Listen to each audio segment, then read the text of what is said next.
Think and grow rich by Napoleon Hill. Napoleon Hill एक American author है जिन्होंने नई सोच के मूवमेंट पर लिखा।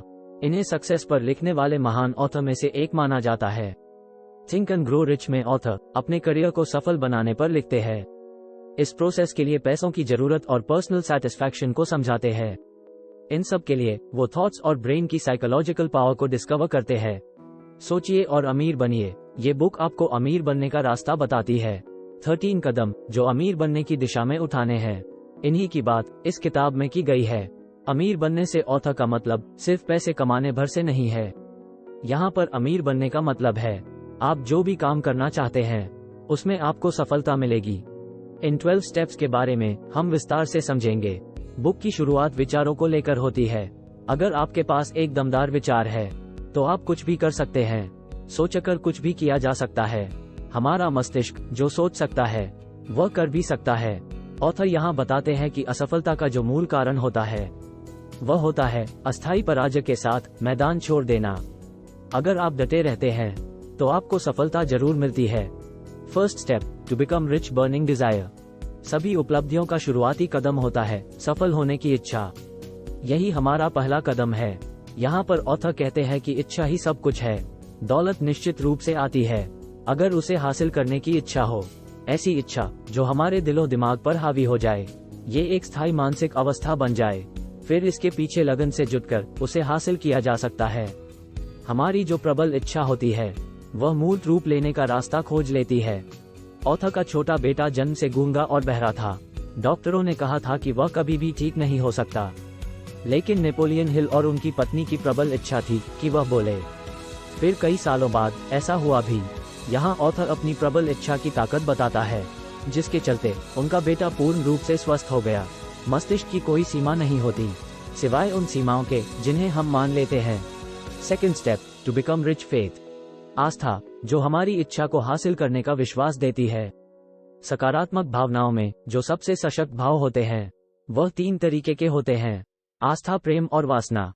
आस्था का मतलब है कि हम बार बार अपने अवचेतन मन, सबकॉन्शियस माइंड को निर्देशित करें अपनी इच्छा के प्रति, अपने लक्ष्य के प्रति। अगर आपके अवचेतन मन में आपकी आस्था ने घर कर लिया तो उसे सच साबित होते कभी देर नहीं लगती। अगर नकारात्मक बातें हम अपने दिमाग में भरेंगे तो उसके नकारात्मक परिणाम ही होंगे। यदि सकारात्मक निर्देश हम अपने दिमाग को देंगे तो उसके सकारात्मक परिणाम होंगे। आपका जो भी लक्ष्य है उसे लिखें, उसे बार बार दोहराएं ताकि उसका एक स्पष्ट चित्र आपके दिमाग में बन जाए। जैसे कि आपको कोई बंगला बनाना है तो उसका एक स्पष्ट चित्र आपके दिमाग में होना चाहिए। आपका ये ड्रीम हाउस कैसा होगा, किन किन सुविधाओं से युक्त होगा। Third step to become rich auto suggestion. आत्म सुझाव का मतलब है खुद के दिमाग को समझाना। आप जो भी लक्ष्य हासिल करना चाहते हैं उसे अपने सबकॉन्शियस माइंड यानी अवचेतन मन में कैसे डालें। इसके लिए यहाँ नेपोलियन हिल 3 सुझाव दे रहे हैं। पहला, अपने लक्ष्य को एक कागज पर लिखें। दूसरा, इसे 7 अलग अलग जगहों पर बैठकर दोहराएं। तीसरा, इस काम को सुबह और शाम दोनों समय पर करें। आपको ये भी ध्यान रखना है कि आप जो शब्द बोल रहे हैं वह भावपूर्ण होने चाहिए। बिना भावों के आपका अवचेतन मन उन बातों को कभी भी नहीं मानेगा। हर मुश्किल, हर असफलता, हर दुख में इसके बराबर या इससे भी बड़ा लाभ छुपा होता है। Fourth step to become rich specialised knowledge. विशेषज्ञ ज्ञान या व्यक्तिगत अनुभव। आपने जो लक्ष्य चुना है उसे हासिल करने का नॉलेज आपके पास होना चाहिए। अगर हमें लक्ष्य को हासिल करने का ज्ञान या अनुभव नहीं है तो इस कोरी कल्पना का कोई भी फायदा नहीं होता। अगर आप एक सॉफ्टवेयर डेवलपर बनना चाहते हैं लेकिन आपको कंप्यूटर या प्रोग्रामिंग लैंग्वेज नहीं आती है तो आप उसे नहीं कर पाएंगे। यदि आपके पास उस चीज की स्पेशलाइज्ड नॉलेज नहीं है तो आप उस काम को नहीं कर पाएंगे। एक और रास्ता मास्टरमाइंड ग्रुप का है। आप अगर एक मास्टरमाइंड ग्रुप अपने पास रखते हैं, यानी कि ऐसे लोगों का ग्रुप जो उस काम का मास्टरमाइंड हो, तब आप उस टीम के सहारे कुछ भी काम कर सकते हैं। इसका सबसे बेस्ट एग्जाम्पल है हेनरी फोर्ड, जिन्होंने अपनी टीम के चलते $1 बिलियन की वर्ल्ड फेम कंपनी बनाई। Fifth step to become rich imagination a brain workshop. अगर इंसान किसी चीज की कल्पना कर सकता है तो वह उसकी रचना भी कर सकता है। अगर एक आदमी कल्पना कर सकता है कि उसके पास लग्जरी गाड़ी हो तो वह इसे बुक में बताया गए इन 12 स्टेप से हासिल भी कर सकता है। यहाँ पर ऑथर एक युवा के कल्पना शक्ति की बात बताते हैं। जिसने विश्व प्रसिद्ध ब्रांड कोका कोला का फॉर्मूला बनाया था, उसके पास ये कल्पना नहीं थी यह सॉफ्ट ड्रिंक कभी इतना बड़ा ब्रांड हो सकता है। लेकिन जिस युवा को उसने यह फॉर्मूला बेचा, उस युवा के मन में था कि मैं इसे पूरी दुनिया में बेचूंगा। उसने ये कर भी दिखाया। 6th step, to become rich, organised planning. आप जो भी चीज हासिल करना चाहते हैं, उसकी आपको एक निश्चित योजना बनानी पड़ेगी। ये चीज मुझे कैसे मिलेगी? प्लानिंग बनाने के लिए ऑथर बताते हैं एक एक्सपर्ट टीम की जो योजना बना सके। ऑथर यहाँ एक सजेशन यह भी देते हैं, अगर आपकी ये योजना असफल हो जाए तो आप डरे नहीं। लक्ष्य को निर्धारित करते हुए अपनी प्लानिंग चेंज करें और आगे बढ़े। 7th step, to become rich, the ability of decision making. निर्णय लेने की क्षमता का विकास करना, यानी कि टालमटोल करने की आदत पर विजय पाना। ये गुण हेनरी फोर्ड के सबसे उत्कृष्ट गुणों में से एक था। वह निर्णय को तत्काल रूप से लेते थे, उस पर अडिग रहते थे। ऑथर कहते हैं कि राय दुनिया की सबसे सस्ती वस्तु होती है, इसलिए अपने निर्णय खुद ले। जो लोग निर्णय लेने की ताकत रखते हैं, उन्हें पता होता है कि वह क्या करना चाहते हैं। अनिर्णय की क्षमता कुछ लोगों में बचपन से ही शुरू हो जाती है, जिसे निर्णय लेने की क्षमता में बदलना जरूरी है। निर्णय लेने में आत्मविश्वास जरूरी होता है, जो बहुत कम लोगों में दिखाई पड़ता है। 8th step, to become rich, the power of devotion. सोचिए और अमीर बनिए। द पावर ऑफ डिवोशन यानी लगन की शक्ति। लगन, डिवोशन के पीछे कोई बड़ा अर्थ नहीं छिपा हुआ है, लेकिन यह गुण इंसान के लिए उतना ही महत्वपूर्ण है जितना कि स्टील बनाने के लिए कार्बन। आज अगर हम आधुनिक युग में टेक्नोलॉजी और इंडस्ट्री में सफल हुए लोगों पर नजर डालें, तो हम देखेंगे कि उन सभी व्यक्तियों में एक कमान क्वालिटी होती है। उन सभी को अपने काम में लगन होती है। नेपोलियन हिल बताते हैं कि लगन को कैसे विकसित किया जाए। इसके लिए आप 4 रास्ते अपना सकते हैं। पहला, निश्चित लक्ष्य, फिक्स्ड गोल। दूसरी, निश्चित योजना, अ गुड प्लानिंग। तीसरा, एक सकारात्मक दिमाग, अ पॉजिटिव माइंड। चौथा, एक या अधिक लोगों के साथ गठबंधन, अ वेरी डिटर्मिन्ड ग्रुप, जो हमेशा आपको प्रोत्साहित करे।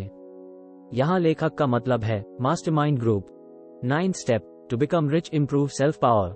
स्वयं की शक्ति को बढ़ाना। स्वयं की शक्ति को कैसे बढ़ाया जाए, इस बारे में ऑथर कहते हैं, अगर आपके पास पावर है तो आप सब कुछ हासिल कर सकते हैं। बिना पावर के आप कितनी भी प्रभावशाली योजनाएं क्यों न बना लें, उसमें आप सफल नहीं हो सकते। अमीर बनने के लिए पावर का होना बहुत जरूरी है। अब बात आती है कि ब्रेन पावर को कई गुना कैसे किया जाए। How to increase your brain power. यहाँ नेपोलियन हिल एग्जाम्पल देते हैं बैटरीज का। अगर एक बैटरी की जगह कई बैटरी का समूह बनाकर पावर जनरेट की जाए तो बहुत ज्यादा पावर प्राप्त होगी। यानी जब एक से अधिक दिमाग एक साथ काम करेंगे तो आपकी शक्ति में अपने आप इजाफा होगा। यहाँ पर ऑथर टीम वर्क बात करते हैं। 10th step, to become rich, sex transmutation. Sex energy का रूपांतरण, मतलब एक तत्व या ऊर्जा का दूसरे रूप में बदलना। लोग सेक्स को सिर्फ शारीरिक सुख के रूप में लेते हैं, लेकिन नेपोलियन हिल इसके पीछे 3 संभावनाएं देखते हैं। पहली संभावना है मानव जाति का स्थायीकरण। दूसरा, स्वास्थ्य बढ़ाना। तीसरी संभावना सबसे अधिक महत्वपूर्ण है, रूपांतरण, ट्रांसफॉर्मेशन के द्वारा औसत दर्जे का व्यक्ति जीनियस बन सकता है। सेक्स एनर्जी को अगर पॉजिटिव एनर्जी में कन्वर्ट किया जाए तो कोई भी आदमी जीनियस बन सकता है। कुछ लोग कामवासना के कारण खुद को नीचे गिरा देते हैं, बजाय कि ऊपर उठाने के। नेपोलियन हिल बताते हैं, पुरुष की सबसे बड़ी प्रेरक शक्ति होती है महिला को प्रसन्न करने की इच्छा, जो कि प्रीहिस्टोरिक एज से चली आ रही है। अगर महिलाओं को हटा दो तो कितने ही काम नीरज और बेजान हो जाएंगे। लेकिन कामवासना का रूपांतरण, ट्रांसफॉर्मेशन जरूरी है। यदि इसी एनर्जी को दूसरे रचनात्मक कार्यों, क्रिएटिव वर्क में लगाया जाए तो ये बड़े से बड़े असंभव कामों को भी संभव कर सकती है। लेकिन कामवासना में लिपटा हुआ आदमी कभी सफल नहीं हो सकता। 11th step, to become rich, control of subconscious mind. अवचेतन मन पर नियंत्रण करना। अवचेतन मस्तिष्क वह क्षेत्र है जिसमें चेतन मस्तिष्क के द्वारा 5 इंद्रियों के माध्यम से जो बातें पहुंचाई जाती हैं, उन सभी का रिकॉर्ड दर्ज होता है। यह विचार और छवियों को ग्रहण करता है, चाहे वह जैसी भी हो। अगर हम अपने अवचेतन मन तक सकारात्मक विचार पहुंचाएंगे तो वह सकारात्मक, पॉजिटिव बैकअप रखेगा। वही अगर नकारात्मक विचार, नेगेटिव थॉट्स पहुंचाएंगे तो नकारात्मक बैकअप रखेगा। नेपोलियन हिल के द्वारा कुछ सकारात्मक भाव का उल्लेख किया जा रहा है, जो है इच्छा, आस्था, प्रेम, वासना, उत्साह, रोमांस और आशा, जो नकारात्मक भाव की श्रेणी में आते हैं, जिनको हमें हमेशा अपने माइंड से दूर रखना है। वह है डर, ईर्ष्या, घृणा, लालच, क्रोध, प्रतिशोध, अंधविश्वास। 12th step, to become rich, a fresh brain. हम सभी का मस्तिष्क दो तरीके से काम करता है। हमारे मस्तिष्क में दो तरीके के सिस्टम होते हैं। एक होता है ब्रॉडकास्टिंग सिस्टम, दूसरा होता है रिसीविंग सिस्टम। मस्तिष्क की शक्ति अमूर्त होती है। इतिहास गवाह है, दुनिया में जितनी भी महानतम शक्तियां हैं, वह सब अमूर्त ही होती हैं। आप हमेशा अपने दिमाग को अपडेट रखें, अपने दिमाग को हमेशा फ्रेश रखें। आपका ब्रॉडकास्टिंग और रिसीविंग दोनों सिस्टम एकदम सही काम करने चाहिए। Thank you for watching. We meet to another video.